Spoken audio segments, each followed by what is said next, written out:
25শে December সকালবেলা স্নান টান করে রেডি হয়ে আমরা বেরিয়ে গেছিলাম 3 জনে মিলে। কোথায় যাচ্ছি সেটা নিশ্চয়ই বলবো। তার আগে বলি যে আমাদের যাওয়ার কথা ছিল ট্রেনে, কিন্তু আমরা ট্রেনের টাইম মিস করেছি, যার জন্য আমাদেরকে বাইকেই যেতে হয়েছিল। তো আমরা যাচ্ছি অগ্রদ্বীপের গোপীনাথ মন্দিরে।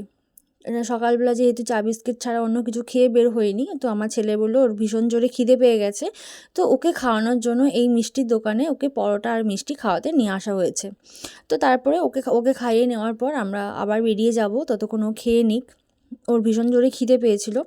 তারপর ওকে খাওয়ানো টাওয়ানো হয়ে গেল, তারপরে আমরা বেরিয়ে পড়েছি। আবার দেখো এখানে একটা বড় ইটভাটা আছে, এত বড় ইটভাটা আমি তো আগে কখনো দেখিনি।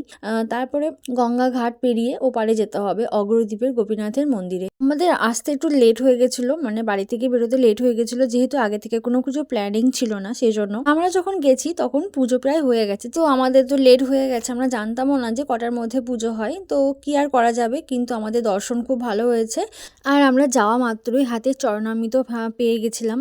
আর আমাদের ব্রাহ্মণ মশাই বলছেন, যেহেতু আমরা অনেকটা দূর থেকেই গেছিলাম, যে তোমরা এত দূর থেকে এসছো, তোমাদের ভাগ্য ভালো, তাই তোমরা দর্শন পেলে, না হলে আজকের মতো বন্ধ হয়ে যেত মন্দির। তো এই যে দেখো ভগবান এখানে বসে আছেন।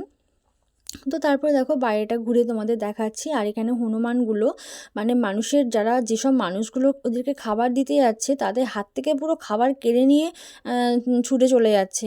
তারপরে দোকান আছে, দোকান থেকে খাবার তুলে নিয়ে ছুটে চলে যাচ্ছে। তো যাই হোক, আমার ভীষণ ভয় লাগে হনুমান।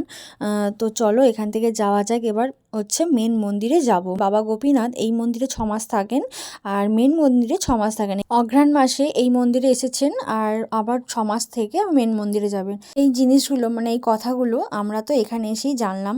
তো এটা হচ্ছে একটা সমাধি, আর এখানে একটা ভোলেনাথের মন্দির আছে, আর এইটা হচ্ছে মেন মন্দির। এখানে বাবা গোপীনাথ 6 মাস থাকেন। তো এখান থেকে নিয়ে যাওয়া হয়েছে ওই মন্দিরে। তো এবার তো ফিরে আসার পালা। দেখো গঙ্গা নদীটা কত সুন্দর, পুরো মাটির সাথে একদম মিশে আছে, ভীষণ ভালো লাগছে দেখতে, তাই না? তো সেই জন্য আবার সূর্যের আলোটা জলের মধ্যে পড়ছে। তো তারপরে দেখো এখানে অনেক সর্ষের ক্ষেত, এদিকে সর্ষের চাষটা অনেক বেশি হয়। তো যে দূর দূর দূরান্ত সমস্ত সব কিছু সর্ষের ক্ষেত। তো সর্ষের ক্ষেতের মধ্যে ছবি তুলতে বা ভিডিও করতে তো ভালোই লাগে, কিন্তু আমাদের আর সেই পজিশন ছিল না। তো চলো দেখতে দেখতে বাড়ি আসলাম। তো কেমন লাগলো অবশ্যই জানিও।